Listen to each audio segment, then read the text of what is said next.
ये है श्री शिव महापुराण की विद्वेश्वर संहिता। तो आज से इसका आज शुभारंभ करेंगे हम। तो श्री शिव महापुराण है ये। सबसे पहले ऊपर में लिखा हुआ है श्री पुराण पुरुषोत्तमाय नमः, श्री गणेशाय नमः। जय श्री हरि, जय श्री हरि। तो श्री गणेश का नाम लेते हुए ये आज शुरू करेंगे हम। सो विद्वेश्वर संहिता है ये। इस प्रयाग में सूजी से मुनियों का तुरंत पापनाश करने वाले साधन के विषय में प्रश्न। आध्यत मंगलम जात समान भाव, मार्यं तमी शम जरा मरमात्म देवम, पंचाननं प्रबल पंच विनोदशीलं संभवाये मनसी शंकरम शंकरम विकेशम। जो आदि और अनंत में तथा मध्य में भी नित्य मंगलमय है, जिनकी समानता अथवा तुलना कहीं भी नहीं है, जो आत्मा के स्वरूप को प्रकाशित करने वाले देवता परमात्मा है, जिनके 5 मुख हैं और जो खेल ही खेल में अनायास जगत की रचना, पालन और संहार तथा अनुग्रह एवं तिरोभाव रूप 5 प्रबल कर्म करते रहते हैं, उन सर्वश्रेष्ठ अजर अमर ईश्वर अंबिकापति भगवान शंकर का मैं मन ही मन चिंतन करता हूँ। व्यास जी कहते हैं, जो धर्म का महान क्षेत्र है और जहाँ गंगा यमुना का संगम हुआ है, उस परम पुण्यमय प्रयाग में जो ब्रह्मलोक का मार्ग है, सत्यव्रत में तत्पर रहने वाले महातेजस्वी महाभाग महात्मा मुनियों ने एक विशाल ज्ञान यज्ञ का आयोजन किया। उस ज्ञान यज्ञ का समाचार सुनकर पौराणिक शिरोमणि व्यास शिष्य महामुनि सूची वहां मुनियों का दर्शन करने के लिए आए। सूजी को आते देख वह सब मुनि उस समय हर्ष से खिल उठे और अत्यंत प्रसन्नचित्त से उन्होंने उनका विधिवत स्वागत सत्कार किया। तत्पश्चात उन प्रसन्न महात्माओं ने उनकी विधिवत स्तुति करके विनय पूर्वक हाथ जोड़कर उनसे इस प्रकार कहा। सर्वज्ञ विद्वान रोमहर्षण जी, आपके भाग्य बड़ा भारी है। इसी से आपने व्यास जी के मुख से अपनी प्रसन्नता के लिए ही संपूर्ण पुराण विद्या प्राप्त की। इसलिए और आश्चर्य स्वरूप कथाओं के भंडार हैं। ठीक उसी तरह जैसे रत्नाकर समुद्र बड़े बड़े सारभूत रत्नों का आगार है, तीनों लोकों में भूत वर्तमान और भविष्य तथा और भी जो कोई वस्तु है वह आपसे अज्ञात नहीं है। आप हमारे सौभाग्य से इस यज्ञ का दर्शन करने के लिए यहाँ पधार गए हैं और इसी व्याज से हमारे कुछ कल्याण करने वाले हैं, क्योंकि आपका आगमन निरर्थक नहीं हो सकता।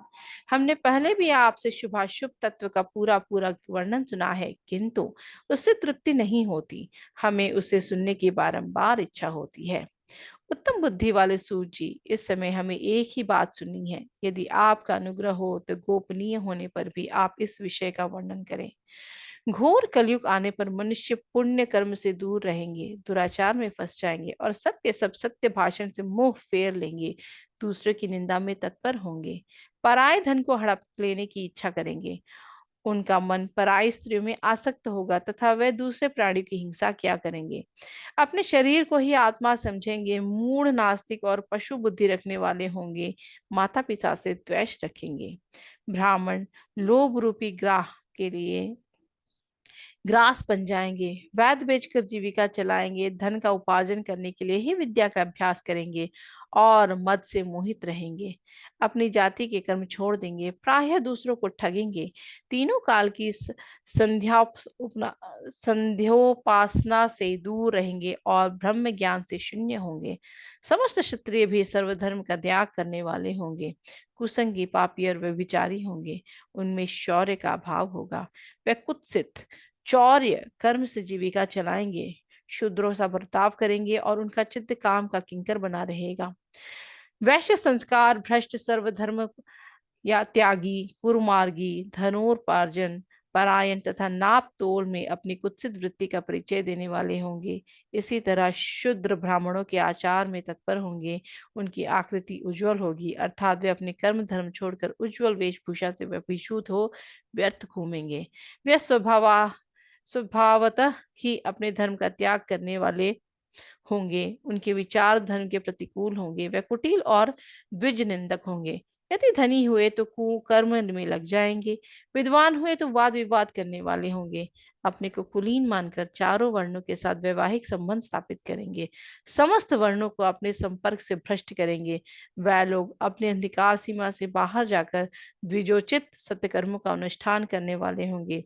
कलयुग की स्त्रियां प्रायः सदाचार से भ्रष्ट और पति का अपमान करने वाली होंगी, सास ससुर से द्रोह करेंगी, किसी से भय नहीं कर मानेंगी, मलिन भोजन करेंगी, कुत्सित हाव भाव में तत्पर होंगी, उनका शील स्वभाव बहुत बुरा होगा और वे अपने पति की सेवा में सदा ही विमुख रहेंगी।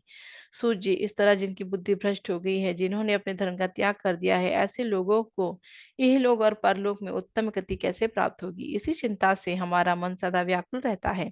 परोपकार के समान दूसरा कोई धर्म नहीं है। अतः जिस छोटे से उपाय से इन सब के पापों का तत्काल नाश हो जाए, उसे इस समय कृपा पूर्वक बताइए, क्योंकि आप समस्त सिद्धांतों के ज्ञाता हैं। व्यास जी कहते हैं, उन भावितात्मा मुनियों की बातें सुनकर सूत जी मन ही मन भगवान शंकर का स्मरण करके उनसे इस प्रकार बोले। शिव पुराण का परिचय। सूत जी कहते हैं, साधु महात्माओं, आपने बहुत अच्छी बात पूछी है। आपका यह प्रश्न तीनों लोगों का हित करने वाला है। मैं गुरुदेव व्यास का स्मरण करने करके आप लोगों के स्नेहवश इस विषय का वर्णन करूंगा। आप आदर पूर्वक सुने। सबसे उत्तम जो शिव पुराण है वह वेदांत का सारसर्व है। वह तथा वक्ता और श्रोता का समर्थ पाप राशियों से उद्धार करने वाला है। इतना ही नहीं, वह परलोक में परमार्थ वस्तु को देने वाला है। कली की कल्म शराशि का अविनाश करने वाला है। उसमें भगवान शिव के उत्तम यश का वर्णन है। ब्राह्मणों, धर्म, अर्थ, काम और मोक्ष, इन चारों पुरुषार्थों को देने वाला वह सद पुराण सदा ही अपने प्रभाव की दृष्टि से वृद्धि या विस्तार को प्राप्त हो रहा है। विप्रवरों, उस सर्वोत्तम पुराण शिव पुराण के अध्ययन मात्र से ही वे कलयुग के पापासक्त जीव श्रेष्ठतम गति को प्राप्त हो जाएंगे। कलयुग के महान उत्पात तभी तक जगत में निर्भय होकर विचरेंगे जब तक यह शिव पुराण का उदय नहीं होगा। इसे वेद के तुल्य माना जा गया है। इस वैदिकल्प पुराण का सबसे पहले भगवान शिव ने ही प्रणयन किया था। विद्वेश्वर संहिता, रुद्र संहिता, विनायक संहिता, उमा संहिता, मातृ संहिता, एकादश रुद्र संहिता, कैलाश संहिता, शतरुद्र संहिता, कोटि रुद्र संहिता, सहस्त्र कोटि रुद्र संहिता, वायवीय संहिता तथा धर्म संहिता, इस प्रकार इस पुराण के 12 भेद या खंड है। ये 12 संहिताएं अत्यंत पुण्यमयी मानी गई हैं। ब्राह्मणों, अब मैं इन श्लोकों की संख्या बता रहा हूँ, आप लोग वह सब आदर पूर्वक सुने। विद्वेश्वर संहिता में 10,000 श्लोक है। रुद्र संहिता, विनायक संहिता, उमा संहिता और मातृ संहिता, इनमें से प्रत्येक में 8,000 श्लोक हैं। ब्राह्मणों, एकादश रुद्र संहिता में 13,000, कैलाश संहिता में 6,000, शतरुद्र संहिता में 3,000, कोटि रुद्र संहिता में 9,000, सहस्त्र कोटि रुद्र संहिता में 11,000, वायवीय संहिता में 4,000 तथा धर्म संहिता में 12,000 श्लोक है। इस प्रकार मूल शिव पुराण की श्लोक संख्या 1,00,000 है, परंतु व्यास जी ने इस 24,000 श्लोकों में संक्षिप्त कर दिया है। पुराणों की क्रम संख्या के विचार से इस शिव पुराण का स्थान चौथा है। इसमें 7 संहिताएं हैं। पूर्व काल में भगवान शिव ने श्लोक संख्या की दृष्टि 100 करोड़ शिव लोगों का एक ही पुराण ग्रंथ ग्रथित किया था। पूर्व काल में भगवान शिव ने श्लोक संख्या की दृष्टि से 100 करोड़ श्लोकों का एक ही पुराण ग्रंथ ग्रंथित किया था। सृष्टि के आदि में निर्मित हुआ वह पुराण साहित्य अत्यंत विस्तृत था। फिर द्वापर आदि युगों में द्वैपायन, व्यास आदि महर्षियों ने जब पुराण का 18 भागों में विभाजन कर दिया, उस समय संपूर्ण पुराणों का संक्षिप्त स्वरूप केवल 4,00,000 श्लोकों का रह गया। इस समय महान शिव पुराण का 24,000 श्लोकों में प्रतिपादन किया। यही इस श्लोकों की संख्या है। वह वैद तुल्य पुराण 7 संहिताओं में बटा हुआ है। इसकी पहली संहिता का नाम विद्वेश्वर संहिता है, दूसरी रुद्र संहिता समझनी चाहिए, तीसरी का नाम शतरुद्र संहिता, चौथी कोटि रुद्र संहिता, पांचवी का उमा संहिता, छठी का कैलाश संहिता और सातवीं का नाम वायवीय संहिता है। इस प्रकार ये 7 संहिताएं मानी गई हैं। इन 7 संहिताओं से युक्त दिव्य शिव पुराण वैद्य लोक तुल्य प्रामाणिक तथा उत्कृष्ट गति प्रदान करने वाला है। यह निर्मल शिव पुराण भगवान शिव के द्वारा ही प्रतापादित है। इसे शैव शिरोमणि भगवान व्यास ने संक्षेप से संकलित किया है। यह समस्त जीव समुदायों के लिए उपकारक, त्रिविध पाप, तपोष तपो का नाश करने वाला, तुलना रहित एवं सत्य पुरुषों को कल्याण प्रदान करने वाला है। इसमें वेदांत विज्ञानमय प्रदान तथा निष्कपट निष्काम धर्म का प्रतिपादन किया गया है। यह पुराण ईर्ष्या रहित अंतःकरण वाले विद्वानों के लिए जानने की वस्तु है। इसमें श्रेष्ठ मंत्र समूह का संकलन है तथा धर्म, अर्थ और काम इस त्रिवर्ग की प्राप्ति के साधन का भी वर्णन है। यह उत्तम शिव पुराण समस्त पुराणों में श्रेष्ठ है। वेद वेदांत में वैद्य रूप से बलिसिद्ध परम वस्तु परमात्मा इसमें ज्ञान किया गया है। जो बड़े आदर से इसे पढ़ता और सुनता है वह भगवान शिव का प्रिय होकर परम गति को प्राप्त कर लेता है। साध्य साधन आदि का विचार तथा श्रवण कीर्तन और मनन, इन 3 साधनों की श्रेष्ठता का प्रतिपादन। व्यास जी कहते हैं, सूची यह वचन सुनकर वह सब महर्षि बोले, अब आप हमें वेदांत स्वार सर्वस्वरूप अद्भुत शिव पुराण की कथा सुनाइए। सूजी ने कहा, आप सब महर्षिगण रोग शोक से रहित कल्याण में भगवान शिव का स्मरण करके पुराण प्रवर शिव पुराण की जो वेद से सार तत्व से प्रकट हुआ है कथा सुनिए।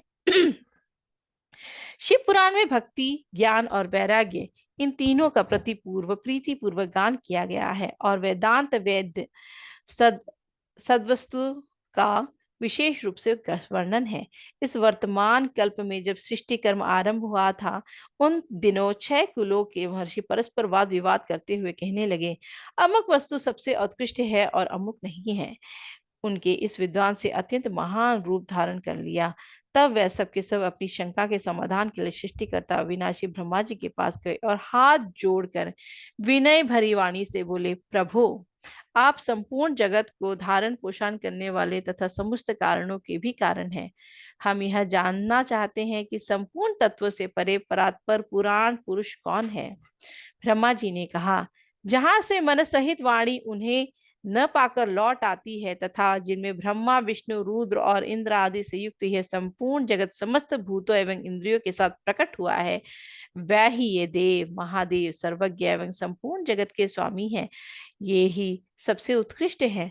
भक्ति से इन साक्षात्कार होता है, दूसरे किसी उपाय से कहीं इनका दर्शन नहीं होता। रुद्र, हरि, हर तथा अन्य देवेश्वर सदा उत्तम भक्ति भाव से इनका दर्शन करना चाहते हैं। भगवान शिव में भक्ति होने से मनुष्य संसार बंधन से मुक्त हो जाता है। देवता की कृपा प्रसाद से उनमें भक्ति होती है और भक्ति से देवता का कृपा प्रसाद प्राप्त होता है।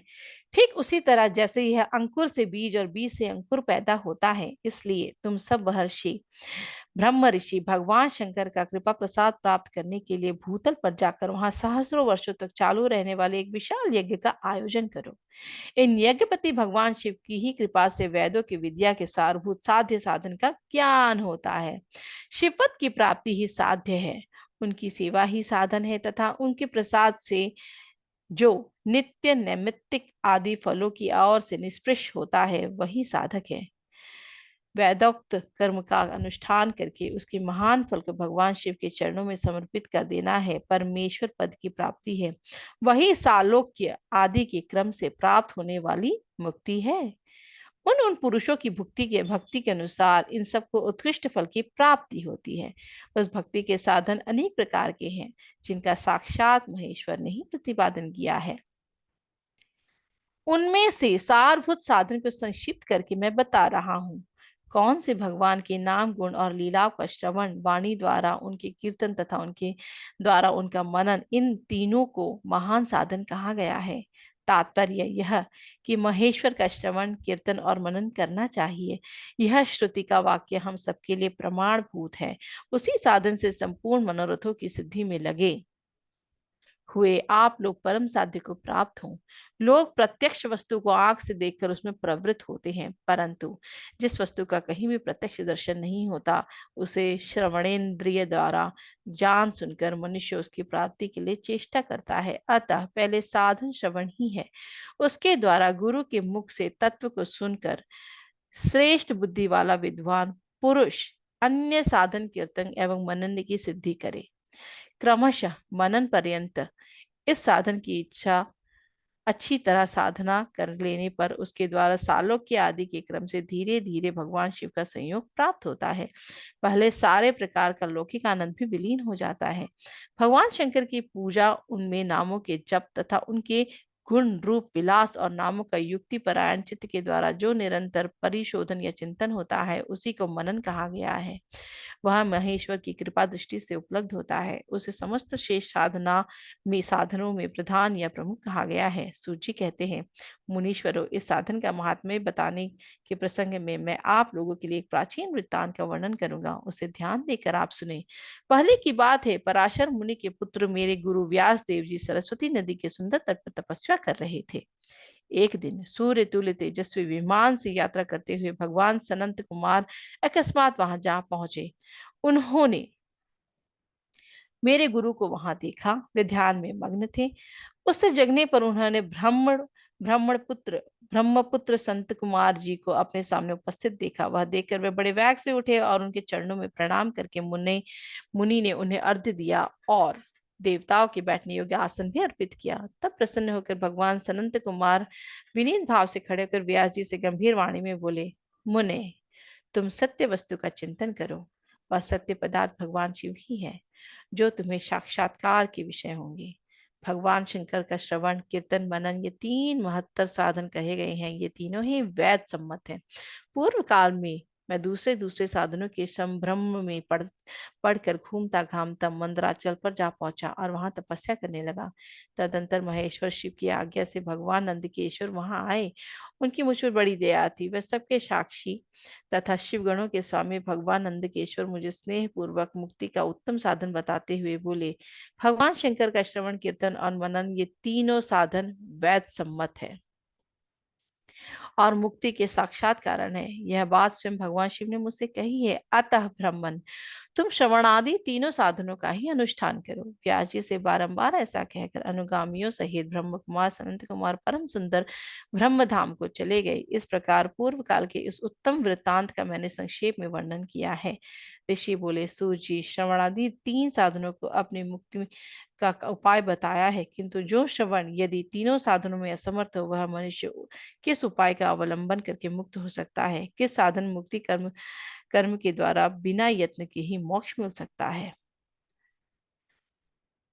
अपने अगले अध्याय में हम भगवान शिव के लिंग एवं साकार विग्रह की पूजा के रहस्य तथा महत्व का वर्णन करेंगे। यहाँ पे एक श्लोक भी है जो मैं पढ़ना चाहूंगी। श्रोत्रेण श्रवणं तस्य वचसा कीर्तनं तथा मनसा मननं तस्य महासाधन मुच्यते। धन्यवाद। जय हरि।